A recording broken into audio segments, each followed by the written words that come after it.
Anti lock braking system प्रयोग किए जाते हैं। ये सिस्टम उन दुर्घटनाओं से बचाता है जैसे कि जब आप ब्रेक लगाते समय स्टीयरिंग का नियंत्रण खो देते हैं। एबीएस होने के कारण आप गाड़ी को सही तरीके से मोड़ पाएंगे और साथ ही ब्रेक लगने की दूरी भी कम हो जाएगी। एबीएस क्या है? ये ब्रेक लगाने के कारण होने वाली दुर्घटनाओं से कैसे बचाव करता है? हम इस वीडियो में इन्हीं सवालों के जवाब ढूंढेंगे।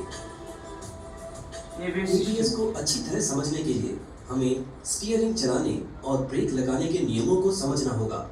जब आप ब्रेक पैडल दबाते हैं तो पहियों की डिस्क पर लगे ब्रेक पैड सक्रिय हो जाते हैं और डिस्क पर दबाव डालते हैं और इस कारण पहियों का रोटेशन रुक जाता है। जैसे ही पहिए रुकते हैं, पहिए रोड पर फिसलने लगते हैं और इस घर्षण के कारण गाड़ी रुक जाती है। आइए अब स्टीयरिंग की क्रियाविधि को समझते हैं। स्टीयरिंग की पूरी क्रियाविधि पहियों के लुढ़कने के सामान्य सिद्धांत पर आधारित है। पहिए रोड पर फिसलने से बचते हैं और इस कारण से संपर्क बिंदु पर पहियों का वेग हमेशा शून्य होगा। पहियों की गति दो प्रकार की होती है। वे अपनी धुरी पर घूमने के साथ साथ कार की गति की दिशा में आगे भी बढ़ते हैं। इन दो प्रकार की गतियों के कारण इनके दो प्रकार के वेग होते हैं, ट्रांसलेशनल यानी स्थानांतरीय और रोटेशनल यानी घूर्णनीय। बिना फिसले लुढ़कने की स्थिति के लिए ट्रांजिशनल और रोटेशनल वेगों का योग संपर्क बिंदु पर शून्य होना चाहिए। बस इस सरल सिद्धांत को ध्यान में रखना है और आप स्टीयरिंग की क्रियाविधि को आसानी से समझ जाएंगे। एक ऑटोमोबाइल में पहियों को फिसलने से रोकने के लिए सभी चार पहियों को पूरे समय घूमते रहना चाहिए। वास्तव में जब आप सामने के पहिए मोड़ते हैं तो सामान्य लुढ़कने के सिद्धांत के कारण ही आपकी कार मुड़ती है। आइए इसे देखते हैं। एक काल्पनिक स्थिति मान लेते हैं जिसमें पहिए घुमाने के बावजूद भी कार सीधी चलती रहती है। इस स्थिति में रोलिंग वेग झुका हुआ होगा जैसा कि दिखाया गया है, जबकि ट्रांसलेशनल वेग सीधा ही रहेगा।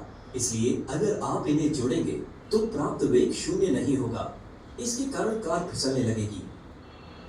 जरी एंटी ब्रेक लॉक सिस्टम असेल आपली तर गाडीची कंडिशन बी तेवढी पाहिजे की ते रॉड असतात बेंड जरी आदळून वगैरे बेंड झालं पूर्ण टर्न होत नाही, शून्य हो जाता है। त्यामुळे ते एंटी ब्रेक लॉक सिस्टम म्हणजे काय, चारी चाकांना ब्रेक प्रॉपर आहे हे आपल्याला शॉर्ट मध्ये समजून घ्यायचं आहे की आपल्या गाडीचा ब्रेक दाबल्यानंतर गाडी जागेवर कशी सक्रिय हो जाने के कारण हे तुम्हाला फक्त त्यांना सांगायचं आहे।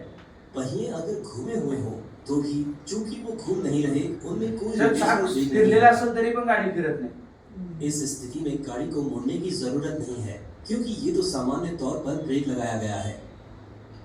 जैसे है तैसी गाड़ी पर अब ड्राइवर द्वारा जैसे ही आपकी कार असेल तर यूटर्न घेतली जाएगा और गाड़ी सीधी फिसलती जाती है जिसके कारण दुर्घटना हो सकती है। स्टीयरिंग पर नियंत्रण खो देने के अलावा बिना एबीएस वाली कारों में एक अन्य बड़ी समस्या होती है, ऐसी सतह पर ब्रेक लगाना जहां घर्षण के अलग अलग स्तर हों। जब दाहिने और बाएं पहिए अलग अलग घर्षण वाली सतहों पर होंगे तो ब्रेक लगाने पर पहियों पर अलग अलग घर्षण बल उत्पन्न होगा जिससे टॉर्क उत्पन्न होगा और कार बेकाबू होकर चक्कर खाने लगेगी। आइए देखते हैं कि एबीएस किस तरह इस समस्या का समाधान करता है। एक एंटी लॉक ब्रेकिंग सिस्टम बहुत ही आसान होता है।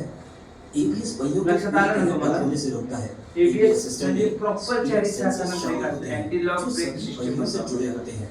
जब सेंसर्स बताते हैं कि पहिए बंद होने वाले हैं, थोडंसं डीप मध्ये आहे, महत्त्वाचं आहे पण तुम्हाला ते कोर होतं म्हणून मी ते जास्त हे करत नाही। बरेचसे सगळे आपल्याकडे रोड सेफ्टीचे वगैरे व्हिडिओ आहेत